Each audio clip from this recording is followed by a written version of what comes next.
بات سمجھ رہے؟ سیال کوٹ میں اس نے نبی علیہ الصلوۃ والسلام کی گستاخی کی، حضور نبی علیہ الصلوۃ والسلام کی پیاری صاحبزادی حضرت سیدہ فاطمہ الزہرا خاتون جنت کی گستاخی کی۔ جب اس نے گستاخی کی تو آپ کو پتہ ہے جب حضور کی گستاخی ہو یا مقدسات اسلام کی گستاخی ہو تو مسلمانوں کے جذبات ابھرتے ہیں۔ اس غیر مسلم کو گرفتار کر لیا گیا، لاہور میں اسے سزا دے دی گئی، سزائے موت۔ جو ہندو لوگ تھے انہوں نے اپنے اس حقیقت رائے ہندو کی یاد میں پیلا لباس پہنا، پیلیاں پگڑیاں پہنی اور پیلے کلر کے گڈے اڑائے، پتنگ بازی کی۔ پھر یہ سلسلہ چلتا رہا، صدیوں سے یہ سلسلہ چلا آ رہا۔ اس دن وہ جو ہندو لوگ اور غیر مسلم لوگ تھے وہ کیا کرتے تھے؟ بسنت مناتے تھے، پیلا لباس پہننا، پیلیاں پگڑیاں پہن کے ڈھول باجے بجانا اور پتنگ بازی کرنا، یہ ان لوگوں کا شعار بن گیا۔ اب مجھے بتائیں مسلمان کے لیے اس میلے میں جا کے گڈی اڑانا یا ڈھول پتنگا بازی کرنا جائز ہے؟ جس کی بنیاد گستاخ رسول کی یاد منانے کے لیے رکھی گئی۔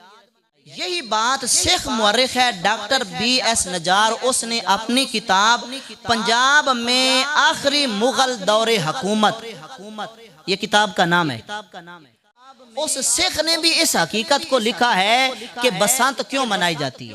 ابھی میں نے خبر پڑھی ہے لاہور میں ایک بندہ مر گیا اور 5 زخمی ہوئے ہیں اسی پتنگ بازی کی وجہ سے، یہ آج کی رپورٹ ہے، ابھی تو کام شروع ہوا ہے۔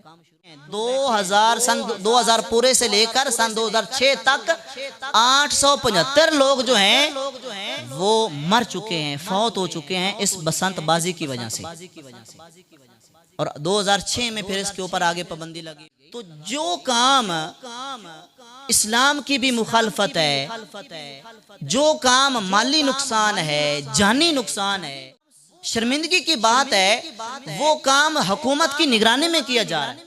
اور ابھی میں وہ اعلیٰ عہدیداران جو تھی ان کا بیان سن رہا تھا کہ بسنت منائی جائے گی اور اس کے لیے ہم نے ڈاکٹر بلا لیے ہیں لاہور میں، اگر خدا نہ خواستہ کوئی واقعہ پیش آتا ہے، گلے کے اوپر ڈور پھر جاتی ہے تو ڈاکٹر موجود ہوں گے۔ بھئی آپ ایسا کام ہی کیوں کرتے ہیں؟ یہ تو لوگوں کی جانوں سے کھیلنے والا، اب کتنے 20 سال ہو گئے ہیں، 25 سال ہو گئے ہیں تو لوگ جی رہے ہیں نا، کیا بسنت کے بغیر ملک ترقی نہیں کر سکتا؟ یہ کل میں خبر پڑھ رہا تھا برائی 1 ارب اور 22 کروڑ کی خرید و فروخت ہوئی ہے پتنگ بازی میں۔ یہ ہم کہتے ہیں ہمارا ملک غریب ہے، جو لوگ 1 ارب 22 کروڑ روپیہ ڈور اور پتنگ بازی میں خرچ کر سکتے ہیں، یا یہ لوگ غریب ہیں؟ اللہ فرماتا ہے نا ان اللہ لا یغیر بقوم حتی یغیروا ما بانفسہم، جب تک کوئی بھی قوم اپنی حالت نہیں بدلتی اللہ اس کی حالت نہیں بدلتا۔ تو ہماری حکومت جو ہے وہ اپنی زیر نگرانی یہ کام کروا رہی ہے، کئی بچوں کے گلے کٹیں گے، کئی لوگ جو ہیں وہ بجلیوں سے ٹکرائیں گے، تاروں سے ٹکرائیں گے، کئی نہروں میں گر کر مریں گے۔ تو ہم کیوں ایسا کام کرتے ہیں جس میں ہمارا مالی بھی نقصان ہے، ہمارا جانی بھی نقصان ہے؟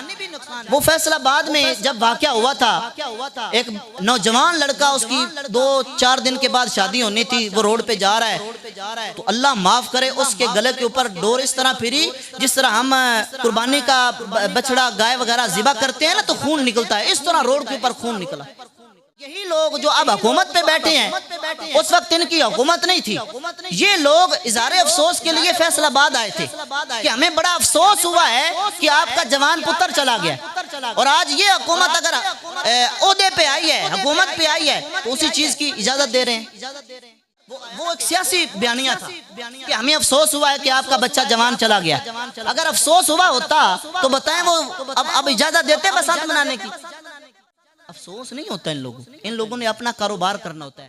آپ اس بسنت کی تاریخ کو پڑھیں، اس کے نقصانات کو پڑھیں تو بہت کچھ واضح ہوگا کہ اس کی اصل حقیقت کیا، یہ کرنا کیا چاہتے ہیں۔